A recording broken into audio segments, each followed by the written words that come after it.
जय हिंद दोस्तों। इस वीडियो में हम लोग पढ़ने वाले हैं कोशिका के बारे में, जिसको इंग्लिश में सेल कहा जाता है। ठीक है, तो कोशिका क्या होता है? देखिए, कोशिका किसी भी जीवित प्राणी का आधारभूत संरचनात्मक एवं क्रियात्मक इकाई होता है। ठीक है, cell is a structural and functional unit of all living organism.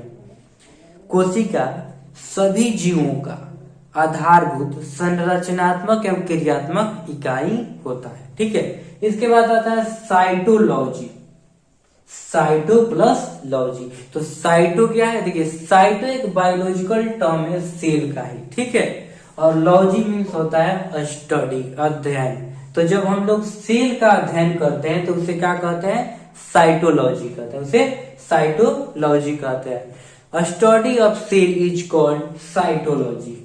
इसके बाद आता है कि सेल का खोज किसने किया? देखिए, सेल का खोज रॉबर्ट हुक नामक वैज्ञानिक ने 1665 ईस्वी में किए थे। ठीक है, इन्होंने एक कार के एक पतले कार्ड को लिया, उसे माइक्रोस्कोप में देखा तो इन्होंने पाया कि अनेक सूक्ष्म भित्तियों वाले मधुमक्खियों के छत्ते जैसे इनको कोठरी दिखी। ठीक है, तो इन कोठरियों को इन्होंने नाम दिया सेल। ठीक है, इसके बाद आता है जीवित कोशिका का खोज किसने किया?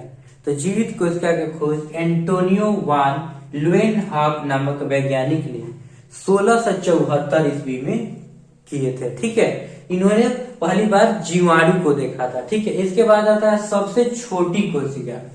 तो सबसे छोटी कोशिका माइकोप्लाज्मा का होता है। ठीक है, सबसे छोटी कोशिका किसका होता है? माइकोप्लाज्मा का। इसके बाद आता है सबसे बड़ी कोशिका। तो सबसे बड़ी कोशिका शुतुरमुर्ग का अंडे का होता है। ठीक है, इसमें सबसे छोटी कोशिका मेल का शुक्राणु होता है, स्पर्म होता है। ठीक है, और सबसे बड़ी कोशिका फीमेल का अंडाणु होता है, ओवम होता है। ठीक है, और सबसे लंबी कोशिका तंत्रिका कोशिका होता है, जिसको इंग्लिश में न्यूरॉन कहा जाता है। यह विभाजन रहित होता है, मतलब इसमें कोई विभाजन नहीं होता है। इसीलिए जब भी लोग बाइक चलाते हैं तो बोला जाता है कि हेलमेट लगाएं, क्योंकि देखिए, बॉडी का कोई दूसरा पार्ट से सेल अगर डैमेज होता है, कटता है, फटता है, तो वह रिकवर हो जाता है। लेकिन अगर वह ब्रेन का सेल डैमेज हो जाए तो वह रिकवर नहीं होगा। ठीक है, तो इसीलिए बार बार हम लोग को बोला जाता है कि आप बाइक जब भी चलाइए तो हेलमेट पहन कर चलाइए। ठीक है, इसके बाद हम लोग समझते हैं कि शरीर का निर्माण कैसे होता है। तो देखिए, यह सिंगल सेल हो गया। ठीक है, यहाँ पर ग्रुप ऑफ सेल हो गया, जिसको टिश्यू कहा जाता है, ऊतक कहा जाता है। ठीक है, अब बहुत सारे ऊतक मिल करके एक अंग बनाते हैं, ऑर्गेन बनाते हैं। जैसे यहाँ पर आंख हो गया। ठीक है, और बहुत सारे ऑर्गेन अंग मिल करके एक शरीर का निर्माण होता है। ठीक, इसके बाद केंद्रक का खोज किसने किया? केंद्रक का खोज रॉबर्ट ब्राउन नामक वैज्ञानिक ने 1831 ईस्वी में बताया कि प्रत्येक सेल के केंद्र में एक गोलाकार रचना होता है, जिसे ब्राउन ने केंद्रक नाम दिया। ठीक है, इसके बाद आता है प्रोटोप्लाज्म जीव द्रव्य, जिसका खोज पुरकिंजे नामक वैज्ञानिक ने 1839 ईस्वी में किया, और इन्होंने बताए कि प्रत्येक सेल के अंदर अर्ध तरल सजीव पदार्थ होता है, जिसे पुरकिंजे ने प्रोटोप्लाज्म या जीव द्रव्य नाम दिए। ठीक है, इसके बाद स्लाइडेन नामक एक वैज्ञानिक थे, जो वनस्पति वैज्ञानिक थे। इन्होंने 1838 ईस्वी में बताया कि प्रत्येक पादपों का शरीर कोशिका से बना होता है। ठीक है, इसके बाद स्वान एक प्राणी वैज्ञानिक थे। इन्होंने 1839 ईस्वी में बताया कि प्रत्येक जीव का भी शरीर कोशिका से ही बना होता है। इसके बाद इन दोनों वैज्ञानिकों ने अपने अध्ययन को और गहन किया, और इन्होंने सेल थ्योरी दिया, कोशिका सिद्धांत दिया, जिसमें इन्होंने बताया कि कोशिका शरीर की संरचनात्मक एवं क्रियात्मक इकाई होता है। ठीक, लेकिन इस सिद्धांत यह बताने में असफल रहा कि नए सेल का निर्माण कैसे होता है। तो इसके बाद रूडोल्फ विर्चो इनका पूरा नाम है रुडोल्फ विर्चो।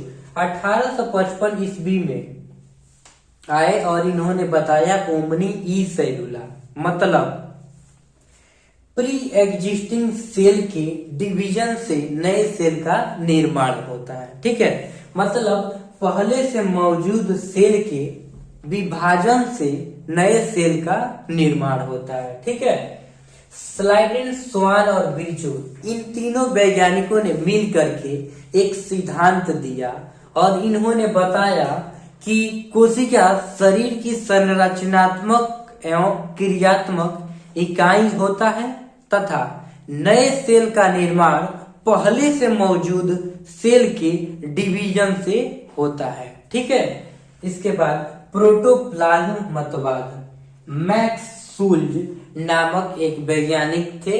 इन्होंने 1861 ईस्वी में बताया कि प्रत्येक कोशिका एक प्रोटोप्लाज्म का पिंड होता है तथा उसमें एक केंद्रक होता है।